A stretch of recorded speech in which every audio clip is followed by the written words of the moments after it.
En el capítulo anterior habíamos definido la mente como el conjunto de los procesos mentales y habíamos dicho que mental es aquel proceso que posee tres características: intencionalidad, conciencia y carácter representacional. Quizás la palabra mente es una palabra que no debe usarse, puesto que da a entender que la mente es algo singular, es algo de carácter metafísico, en fin, algo extraño y tal, y sea mejor de hablar de procesos mentales. Vamos a empezar con la intencionalidad. Se debe a Franz Brentano la idea de que esta es la más importante de las características de los procesos mentales. Lo que caracteriza todo fenómeno psíquico es lo que los escolásticos de la Edad Media llamaron la presencia intencional o mental, y lo que podríamos llamar referencia a un contenido, dirección hacia un objeto, sin que haya que entender que éste sea real, u objetividad inmanente. Todo fenómeno psíquico contiene en sí alguna cosa a título de objeto, pero cada uno lo contiene a su manera. En la representación es alguna cosa que es representada. En el juicio, algo que es admitido o rechazado. En el amor, algo que es amado. En el odio, algo que es odiado. En el deseo, algo que es deseado. Y así con todo lo demás. Esta presencia intencional pertenece exclusivamente a los fenómenos psíquicos. Ningún fenómeno físico presenta nada parecido. Podemos, por tanto, definir los fenómenos psíquicos diciendo que son los fenómenos que contienen intencionalmente un objeto.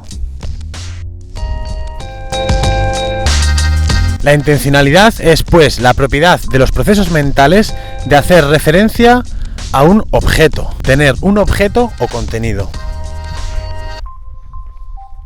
Todo proceso mental es sobre algo. Si conozco, amo, imagino, necesariamente conozco, amo o imagino algo. Es absurdo decir, por ejemplo, estoy pensando en nada, salvo que se entienda en nada importante, o a ti qué te importa. Actualmente se suele definir la intencionalidad como actitud proposicional, es decir, el objeto o contenido de la mente es una proposición y la intencionalidad es una actitud, un creo, un espero, un deseo, etc. hacia ella. Por ejemplo, espero que P, donde P es una proposición cualquiera, como por ejemplo mañana lloverá o está en el armario, etc. Este concepto de intencionalidad expresa claramente dos cosas. Uno, que es indiferente que el objeto de la intencionalidad sea real o no. Mañana lloverá no es algo real. Se frustre o no. Podría no llover. Sea verdadero o falso.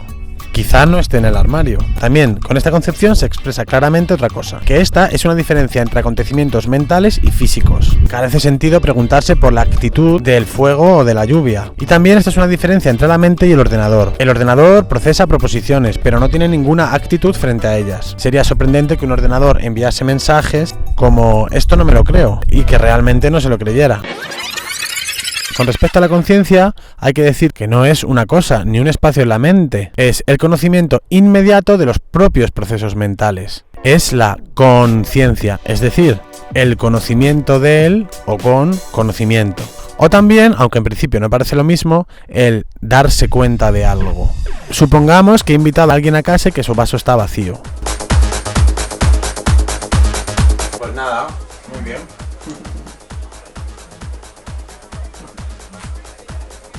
Ya, ¿y qué tal? ¿Te gusta España? Ay, tu vaso está vacío. Aquí pueden suceder varias cosas. Que yo esté mirando su vaso, pero no me dé cuenta de que está vacío. Digamos que estoy mirando sin ver, lo miro pero no me doy cuenta y claro, no digo nada. O dos, que me dé cuenta y diga, tu vaso está vacío. O tres, que me dé cuenta y diga, perdona, veo que tu vaso está vacío. Analicemos estas tres posibilidades. Veo que tu vaso está vacío es una actitud proposicional. Veo que P.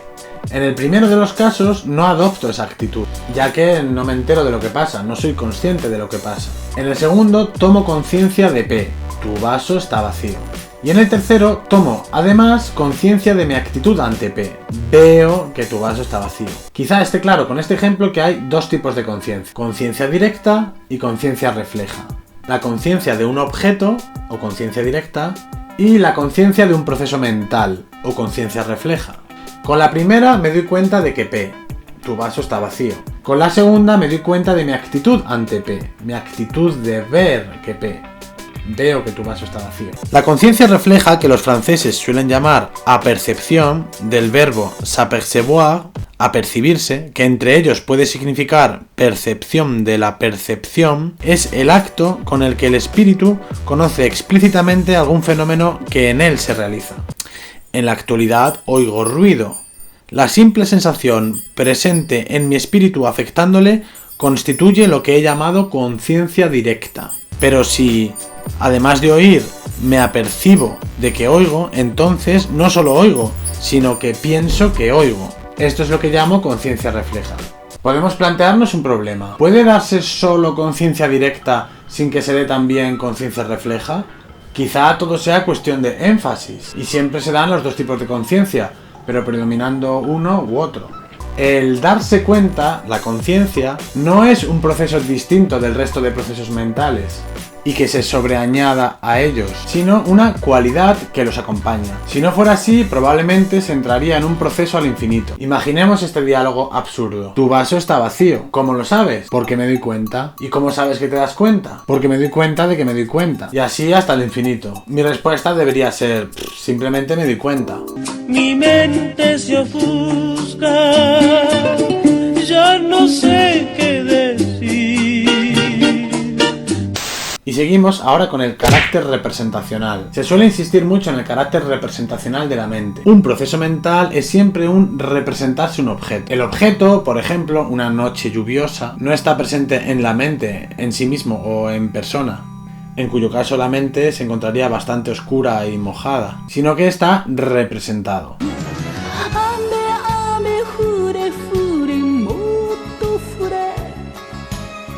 Cuando alguien no puede acudir a un sitio, quizá envía una representación. De esta manera se hace presente, pero no en persona, sino por medio de otro. Tal sucede con la presencia intencional de los objetos de la mente.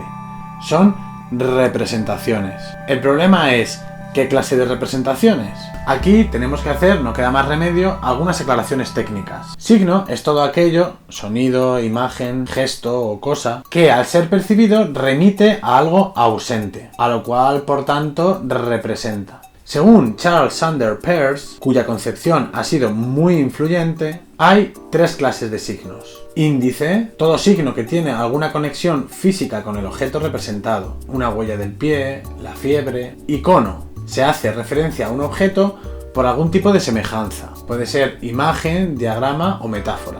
Y símbolo, si la relación con el objeto está determinada únicamente por una convención o un acuerdo previo. Los signos lingüísticos y matemáticos son así símbolos. Y también los ordenadores utilizan un sistema simbólico.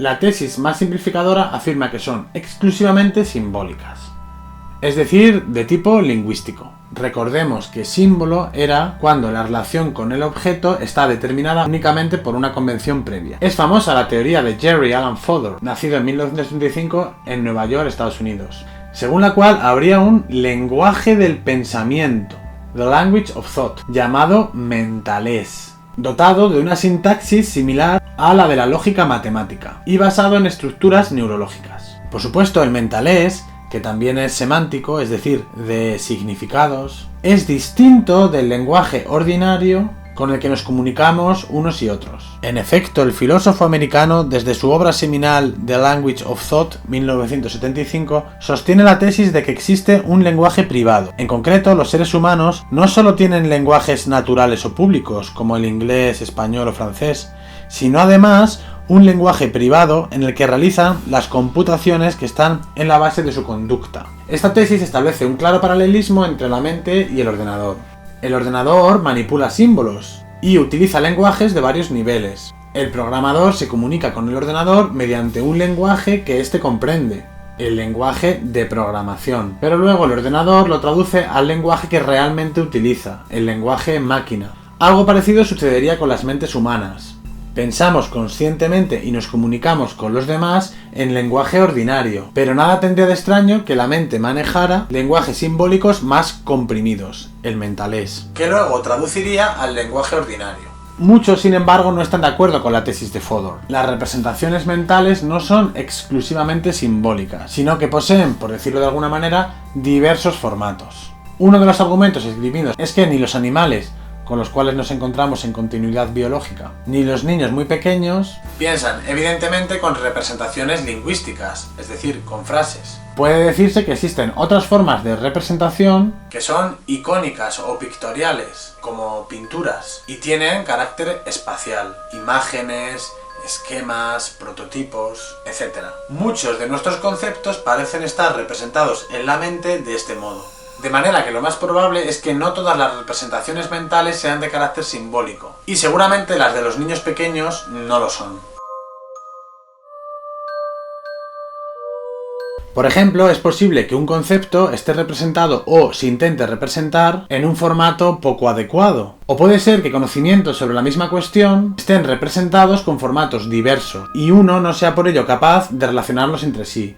Esto quiere decir que es necesario poder hacer la traducción de un formato a otro. Si uno no entiende una explicación en formato simbólico lingüístico, es posible que pida un ejemplo visual, y muchos libros están llenos de ellos. Pero si uno se queda en el ejemplo y no es capaz luego de generalizarlo y pasarlo a formato lingüístico, no será capaz de explicar nada más tarde, solo será capaz de repetir el ejemplo. Ello explica muy bien que se diga a veces, lo sé pero no puedo explicarlo. Lo que se está diciendo tal vez es, lo sé, pero no puedo pasarlo, traducirlo al formato lingüístico. Tal vez por eso no haya que aprender solamente esquemas visuales, sino que también deberíamos intentar explicarlos con palabras. Pero vamos a ir concluyendo ya este vídeo. En él hemos dicho que la mente es el conjunto de los procesos mentales. Y estos procesos mentales parecen ser procesos de representación de carácter no solo simbólico, lingüístico, sino también imaginativo, etc. Mediante esas representaciones se hace referencia a objetos existentes en el mundo o no. Intencionalidad. Y que estos procesos no siempre son conscientes. Estas tres características están, como vemos, íntimamente relacionadas. Por supuesto, se podrían citar más características de los procesos mentales. Por ejemplo, la subjetividad. Quiere decirse que los procesos mentales no son públicos, son solo para mí. Tú y yo podemos tener ante la vista la misma escena. Por ejemplo, imágenes de violencia en la televisión. La imagen es pública, pero mi modo de verla, mi indignación, etc., son solo míos, pertenecen a mi vida privada. Se ve inmediatamente los problemas que esto plantea. ¿Cómo puedo comunicar mi vida interior si es solo mía? ¿Cómo puedo comprender la tuya? ¿Cómo sé incluso que la tienes? Pero existen muchos otros problemas relacionados con la vida mental. Algunos vamos a citarlos ahora mismo y otros en otros vídeos. ¿Todos los procesos mentales son representaciones, es decir, procesos en los que nos representamos algo? No.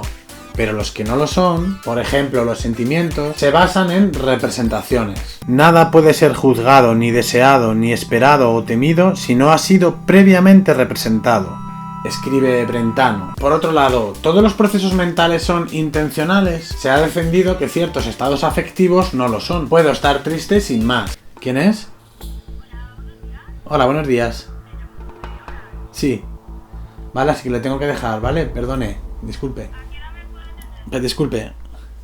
¿Todos los procesos mentales son intencionales? Se ha defendido que ciertos estados afectivos no lo son. Puedo estar triste sin más, sin saber por qué, sin contenido. Pero Brentano respondió a esta objeción afirmando que los sentimientos responden siempre a una representación intencional. Habría que añadir la cual puede ser inconsciente. Por eso, aunque yo esté triste sin saber por qué, pienso que será por algo e intento encontrarlo. Por otro lado, ¿todos los procesos mentales son conscientes? Ya hemos sugerido un poco antes que no. Fue el filósofo René Descartes quien identificó alma, pensamiento y consciencia. Todo pensamiento, afirmó, es consciente. Y si no lo es, no es pensamiento, no es nada. Esta doctrina bloqueó durante siglos la sospecha de que pudiesen existir procesos mentales inconscientes y condujo a que la psicología fuese definida como ciencia de la consciencia. Sin embargo, un cartesano del siglo XVII sugirió lo contrario. Gottfried Wilhelm Leibniz distinguió entre percepciones y apercepciones, afirmando que las primeras eran inconscientes, de tal modo que es posible percibir sin apercibirse. Afirmó también que en todas las cosas ocurrían percepciones y que, en definitiva, La conciencia no era algo de todo o nada, sino que existían grados de conciencia. Sin embargo, hasta Sigmund Freud, a principios del siglo XX, no se impone como una evidencia la existencia del inconsciente. Noté al despertar que estaba inconsciente. Y hasta aquí el capítulo de hoy. En el próximo capítulo de Empezando a Filosofar vamos a tratar la estructura de la mente. Y en Leyendo Historia de la Filosofía vamos a aproximarnos a Parménides. Así que, como siempre,